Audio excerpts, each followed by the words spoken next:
We're backstage with the Amazing Kreskin. I just watched your show, and it truly was amazing.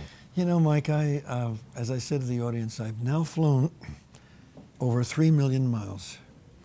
And last year I did 198 appearances around. So far this year I've been in Spain, Italy, New Zealand, Australia, Japan, Wales, Netherlands, Canada. It's my 5th time here in the Westchester place. Good people. I love my work. And a movie's coming out. Yeah, you was talking about that with Tom Hanks, huh? Tom Hanks is in the movie, and they came to me and said, this is the first time I've made this public. They said, Kreskin, Mr. Hanks would like us to show you something before we release it. Can we fly to New York? So 4 months ago, they flew his 2 key people. We were in a theater by ourselves. They said, you need to see this.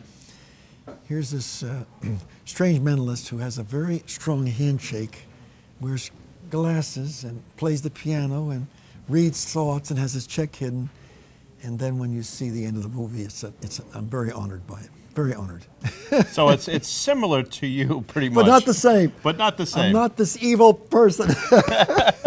Now, one of the things that you do that your trademark is, and I was surprised, I thought you always did it at the end of the show, but sort of the middle of the show. Unless I'm doing we hide your check and you have to find it, otherwise you don't get paid. If I don't find it, I don't get paid. At the University of Illinois, it was 8,000 people, Mike, and I walked up in this gymnasium to this gentleman. I said, an elderly man, he was in a suit, very conservative looking, and you could hear a pin drop. And I said to him, sir, would you stand? And he did, and I said, I have never asked anybody to do this before. Would you open your mouth? No check. That was, I said, sir, does this have to do with the roof of your mouth? Mike, in front of 8,000 people, he took out his upper plates, and there was the check.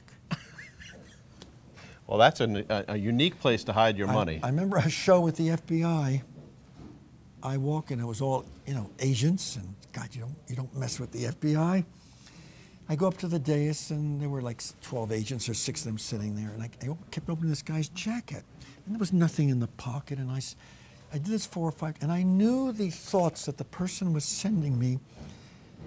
I dealt with that, and I was about to give up and walk, and I saw a thread out of the jacket pocket. I looked at him and said, he said, go ahead, Kreskin. Opened the jacket, ripped the pocket down to here. They had a shoemaker, tailor, stitched the pocket, and the check was in the bottom. Wow, so they've really tried to outwit you. Oh, yeah, sure. It's an expensive way to make a living.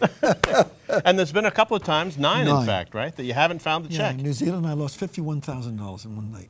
$51,000. I could have used the hospital they gave the money to, but I didn't. Now, you did a thing tonight where you had everybody put their fists together and then raise out one finger. And they started to go. And your fingers come together. Yeah. What is that?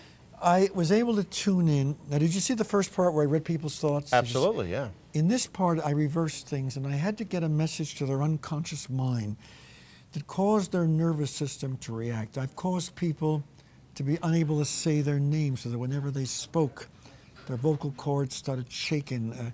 I remember on the other night, one man, it was in Colony, I think it was Wisconsin. I said, you ever hear when a chicken cackles and a rooster, how do they go? He says, well, cock-a-doodle-doo. I said, I would never embarrass you. Could you imitate them? He says, cock-a-doodle-doo. I said, what if that's the only way you could talk? He looked at me.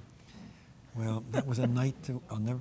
Every time I went up to him, I'd say, can you tell me what your job is? Cock-a-doodle.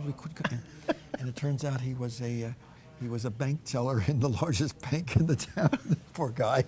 Well, you take everybody out of there. Oh, yes. Before the show's over. Except people who work in television. I want to tell you folks something. I leave you with this. If I read Mike's thoughts on camera now, it would be quite an experience for the people who run the company and say, that's what's in his mind, to be continued, Mike. And by the way, folks, his thoughts are wild. Wow. See you again, Mike. All right. Thank you, Take care, Kreskin. Mike. Join us for Mike Bennett on the Road every Tuesday and Friday night at 6 on Channel 6, Time Warner in the Hudson Valley. And for highlights, go to MikeOnTheRoad.com.